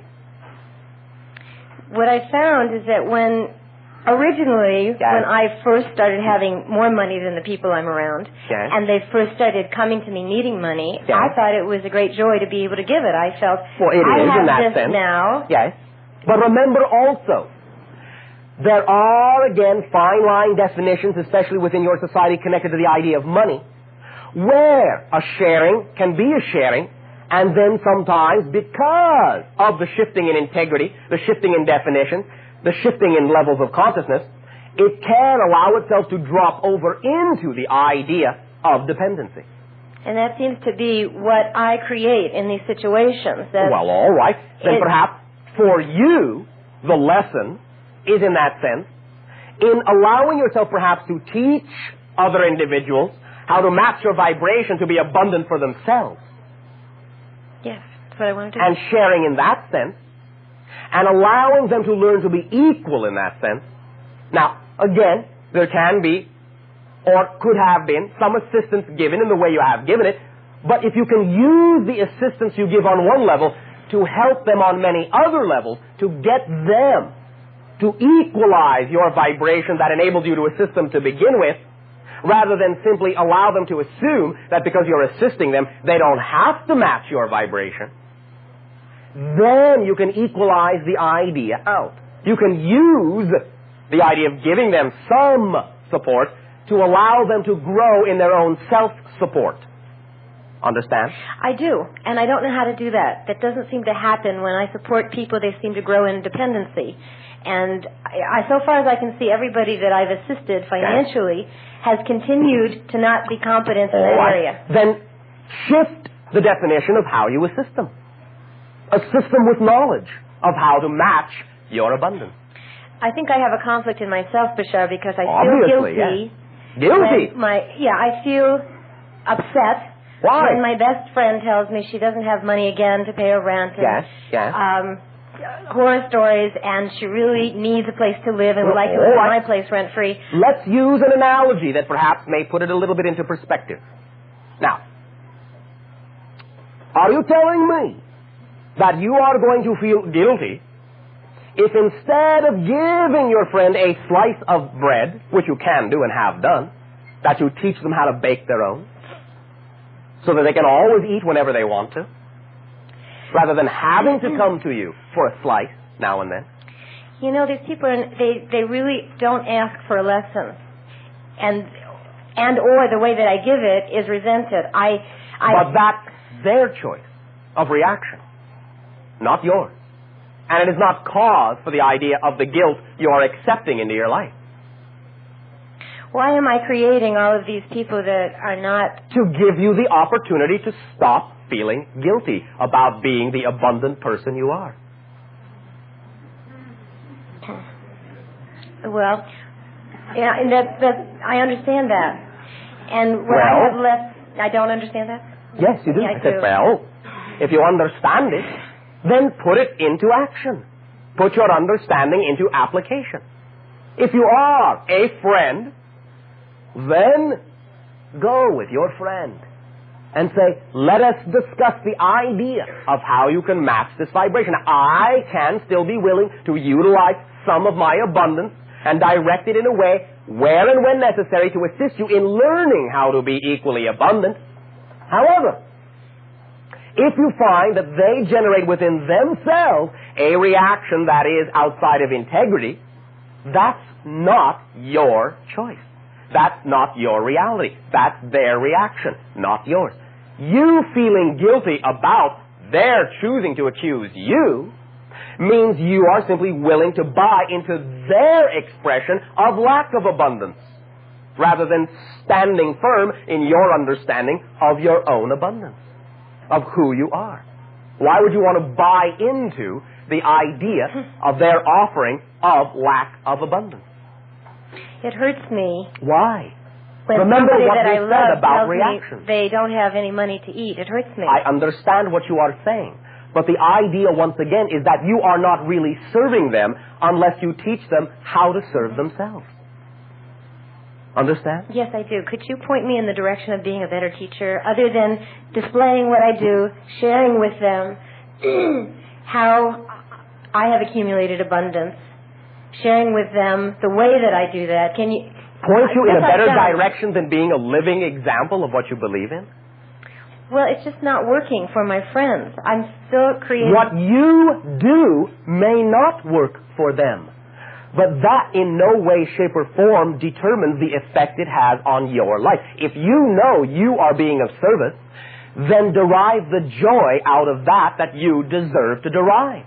If they do not choose to find joy in it, if they do not choose to create it to work, that's not your responsibility. You cannot do it for them. So why take the responsibility when they choose to ignore the information? Understand? I do. And what is it that I do that makes people give up their responsibility around me? You feel guilty about your abundance. You buy in too easily to the idea of guilt. So you attract individuals who give you a sparkling opportunity to discover how guilty you feel for what you have. And they reflect it right back to you. Understand? Yes. Plain and simple, that's it. Remember that if you say you have all this love, then you won't choose guilt, because guilt, once again, is the true opposite of love. Not hate. Guilt. The complete lack of belief in your worthiness. Understand? Yes. Does that assist you? Yes, I have a little more left. Can I continue? Briefly. Okay.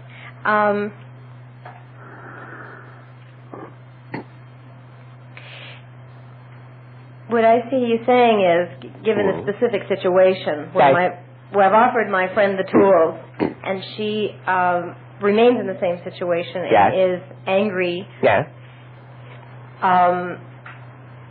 You get on with your life. I get on with my life. That's what you do. Because again, only by a living example can you give them the opportunity to have anything to look at that they can mimic and change into. And once I start just moving on with my life, I will then attract people that are abundant, and I can share that. In other words, let me put it this way. If you know you have been doing your best, if you know you've been acting out of integrity, if you know you've been acting out of love, if you know you've been being of service, then why would you believe it when someone tells you you haven't been? It just happens a lot. It doesn't just happen. You choose it. So if you don't prefer it, why choose it? And if someone tells you, oh, you're cold and uncaring, you say, I know I am not. Beyond a shadow of a doubt, I know I am not. If that is your perception, I love you unconditionally enough to let you have that perception. But it doesn't change that I know my life is full of joy. Understand? Yes, I do. Thank you very much. Thank you, Bashar. All my love to you. And you. Shooting! Hello, Bashar. And to you, good day. Back in 1970, I went to a lecture in Scientology, and they had a demonstration where everybody mocked up a picture of a cat and had it run off. Speak up so that all may hear. And it had this group mock up a picture of a cat and have the cat run off. Yes. It's demonstrating how the mind worked. But the thing was, out of a group of about 13 people, there was 2 in there that didn't have mental image pictures. Yes. So I spent 14 years wanting to get my mental image picture back. I'm wondering, why is it that I can see pictures in a dream, yes, and I can sense what something looks like, yes, I get impression, but I have no mental image picture. I can't make a mental image picture. Well, now, there may be, to some degree, a slight clarification necessary in what it is you think you ought to be doing as opposed to what you actually are doing. You may be doing what you need to do, but you may be carrying with you an assumption that it, quote-unquote, should be a certain way when that is not necessarily so. And let me ask you this out of curiosity. If you are not capable of having the idea you call a mental image picture, then how do you know you're not doing it? Well, like some people, they have very vivid colors in their pictures and stuff. Yes. Like I can right now mock up a picture of a cat in front of me, but it's an invisible cat. An invisible cat? Yeah. May I ask you a question? Yeah. What color is this invisible cat? I can see right through it. All right. Then it is a clear cat. Yeah. Is that not color enough? No, but I can't give it a color either. Do you want to? Do you need to? I would like to have good mental image pictures. But that's not the question. One moment. Listen to what you are saying. You may be getting the image that you need. May I ask you this question? If the image you are getting serves your purpose cleanly and clearly, would you want to complicate it with more detail that doesn't need to be there? No. Why not relax with what you get the way you get it and allow anything else that needs to be there to simply spontaneously occur rather than trying to get a detail, a complexity, an additional symbol that you don't necessarily need to accomplish what you need to accomplish? If the animal is already clear, maybe that's the way it needs to be. Who knows? Maybe one day you might have a discussion with a group of people that have been, as you say, mentally imaging, and you'll sit there and go, listening to them, well, I had a cat, it was red, I had a cat, it was black, I had a cat, it was green with purple polka dots, and you'll be sitting there going, gee, all I get is a clear cat. And they all turn to you and look at, you get a clear cat? Well, we've been trying to get a clear cat for years, all we get is colored ones. All we get are all the cats that are confused in all sorts of different shades of color. We've been trying to get the color out so the cat could be clear. And you can do this naturally. Well, my. The whole point simply being, let it happen the way it needs to, knowing that the way it does happen is the way that will work best for you. Anything else you need will automatically, spontaneously be there if you really need it. Do not necessarily back yourself into a corner with a definition you think ought to represent what you should and should not be doing. Okay, I see that. The more you relax, the more spontaneous the image will be able to be. And the way it comes is the way that serves you best. And when you let the way it comes be the way it needs to come, the paradox occurs, the irony occurs. That's when you start seeing the entire spectrum. Because when you allow what is to be what needs to be, you then allow all that is to be in any way that it can be. And you allow it all to be perceived by you. Don't be too insistent. Open up your definition and allow it in. Understand? I understand. Well, thank you very much. Okay, thank you, Bashar. Give our regards to your cat. Okay? Shooting! Good evening. And to you, good day. Thank you. Can you assist me in understanding how to allow and flow more positively with situations presented to me, especially in the last few months, and they are affecting me physically and emotionally? No, all right. But one moment. Remember. Apply everything we have discussed this evening, and remember that they don't affect you. You choose to be affected. Understand? Yes. Now, you understand that you attract these ideas in your life. You choose them, yes? I'm understanding that more fully now, all right. especially tonight. Very good. The idea is not so much that you necessarily make a conscious choice for that specific circumstance. It's that whatever beliefs you buy into most strongly attract the most likely circumstance to represent those beliefs. So, in having attracted that circumstance, by the attraction, you are given the best opportunity to see, in no uncertain terms, what strongest beliefs you have, because that's the reality you're getting, so that you can determine if you want to keep those beliefs. The circumstances that occur in your life don't occur to show you you're stuck or to show you that you're a failure. They occur to show you that this is the belief you have, and if you don't like it, change it, and the physical reality will change along with it. Also remember, don't automatically assign a negative meaning to a circumstance just because you have always been taught that that's what it means. Understand? Yes. Now, do you have a particular specific idea you can share with regard to one of these circumstances that you say have affected you? More understanding on how to maybe change or work with the subconscious, where I feel that maybe conditionings are affecting me negatively. All right. But let's start right at the absolute fundamental belief, which you are obviously already in touch with. Bravo. The fundamental belief is, I believe I have subconscious conditioning that may affect me negatively. Why choose to believe it? That's your fundamental belief right there. Why choose to believe that? Do you prefer to believe you have subconscious conditioning that might affect you negatively? Do you prefer to believe that? No. Then why believe it? Because I am not flowing. I'm not allowing things that are happening. You are talking about the past. You have not been, but what's that got to do with now? What's that got to do with this point forward, now that you recognize that what happened then was the product of the fact that you chose to believe you had these subconscious beliefs? Because whatever it is affecting me still now. So I haven't maybe let go, or I haven't... How long do you think it will take for your realization of this belief to allow a change to occur in your physical reality? Do you believe it can happen instantaneously? Yes. Are you being honest? Yes. Are you sure? Yes. All right. You absolutely believe, beyond a shadow of a doubt, that if you allow yourself to change your fundamental belief right now, that your physical reality will change? I just need to understand how. Then you don't believe it is instantaneous. Because you already understand how. And yet now you have just denied that you understand it.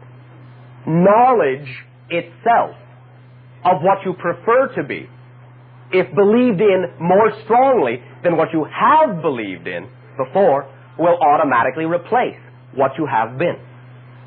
Now, at the outside, you can give it 72 of your hours. That can be, for some of you, representative of instantaneousness. 3 days, maximum. Describe what you call the physical affectation. There's a tremendous energy within me that's just constantly, almost like the earthquake today. All right. Constantly. Are you saying this is negative? I don't know what it is. You don't know what it is? I don't know what it is. Do you prefer that it is positive? You don't know? I don't feel wonderful about it. That's not the question. I don't know. I really don't know. Do you prefer it is for a positive reason? Yes. All right then. Start to believe that it is. Do you not recognize that all the transformations that are taking place upon your planet now all have to do with the fact that all of you are awakening into more of the energy that you are as a being?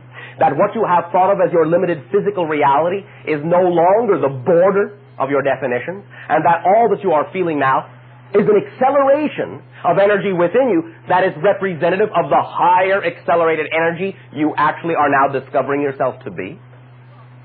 Do you not understand that? I'm trying to understand that. All right.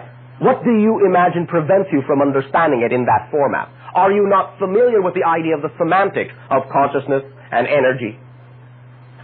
Do you know that you are made of energy? Yes, I know that. All right. That is an absolute for you then, yes? Yes. All right. Then what you are feeling is more of your own energy, and by the old definition of yourself, you're simply not used to that much you yet. You are used to less you. Now you are awakening, now you are exploring, and as you explore, as you open up in what you call your spiritual quest, you allow more of you to be apparent within you. You begin to feel more of the energy you are. That's all you're feeling. You're feeling more of the actual level of vibratory energy on which you can be existing. If you are hesitant about what it is because you don't have a clear definition of it, then simply first and foremost assume that it is positive, that it's there for a positive reason. Your assumption, your approach, your direction in this manner will allow you in short order to derive a positive benefit, a positive understanding from it. It is only your classification of it that makes it seem any negativity you are feeling. Understand? It is because of your definition of uncertainty. Be certain. Be certain in the direction you prefer to be certain in. That's all it takes. It's called trust and faith. I don't know what this feeling is, but because I know I am a positive person, because I have chosen to know I am a positive person, it must be a part of the positive unfolding of who I am. Oh joy, oh joy. Since I know nothing in my life is an interruption in my life, but I only know that everything I experience, I have chosen, everything I experience, I have attracted, and therefore everything I experience is a part of the unfoldment of the path I chose to be, then whatever this is must be a part of it, and that means that now that I'm experiencing this, I am now unfolding at a faster rate. I'm accelerating. Otherwise, I wouldn't be experiencing what this energy is. I wouldn't be discovering something new if I weren't changing in directions I want to change in. Oh, ecstasy, oh, ecstasy. I am overjoyed. As soon as you become that happy about what's happened to you, your level of energy will rise to match the vibration you're feeling, and it will feel like it smooths out.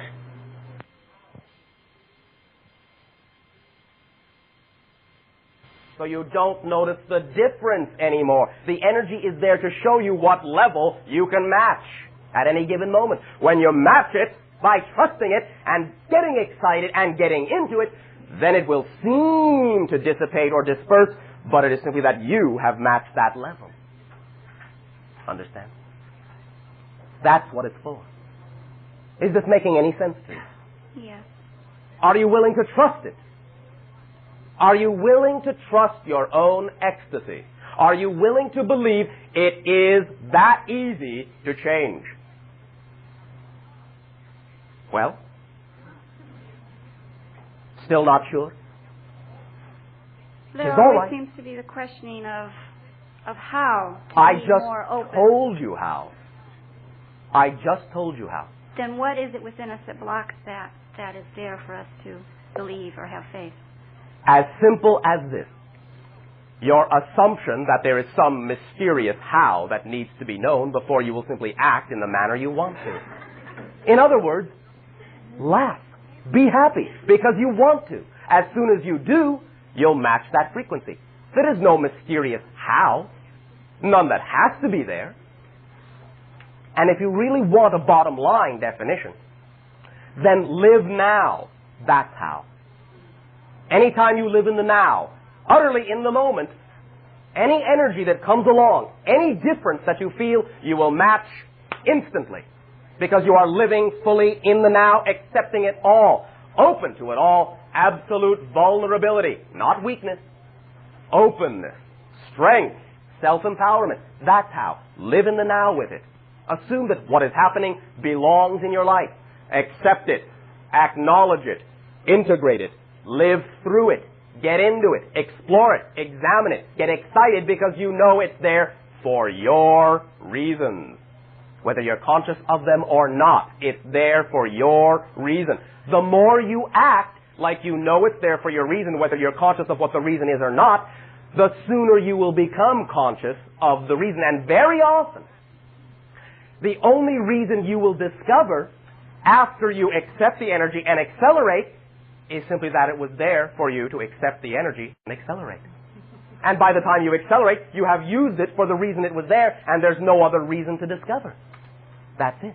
It may come in the disguise of seeming to be some particular specific reason you need to discover. But by the time you actually use it, you discover that simply the using of it was reason enough. And that's it. And you go on to the next thing and the next, forever. Always in joy and ecstasy. You follow along? Yes. It's that simple. It's that easy. It is that easy. Nothing, nothing, nothing, nothing is too good to be true. Too easy to be true. Too simple to be true. Cause and effect are the same event. You don't have to wait for a reason to be happy in order to know you prefer to be happy. Be happy. Create the effect of being happy, and you will attract into your life all of the causes to support the happiness you have created. Just because you want to.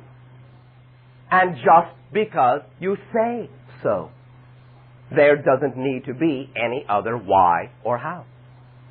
Because you are the creator of your reality. And that's it. What you say goes. Understand? Yes. Thank you very much. So that's you. Yes. Thank you. At this timing, allow us to extend to each and every one of you, once again, our deepest unconditional love, our joy, our excitement at being allowed to feel the energy of your consciousness put forth boldly with the conviction of who you have created yourselves to be. You are the season of change. You are the autumn of change. You are the threshold of manifestation.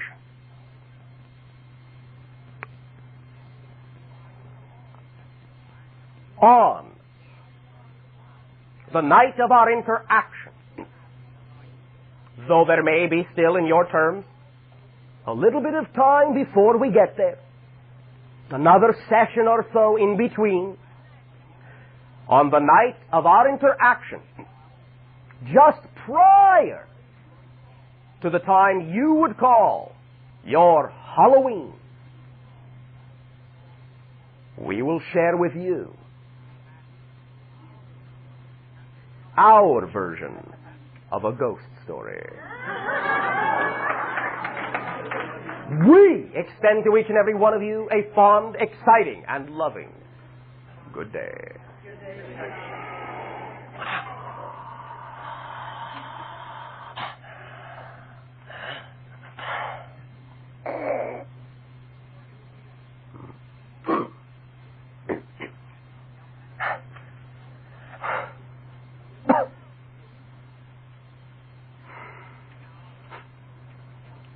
How'd it go? Great.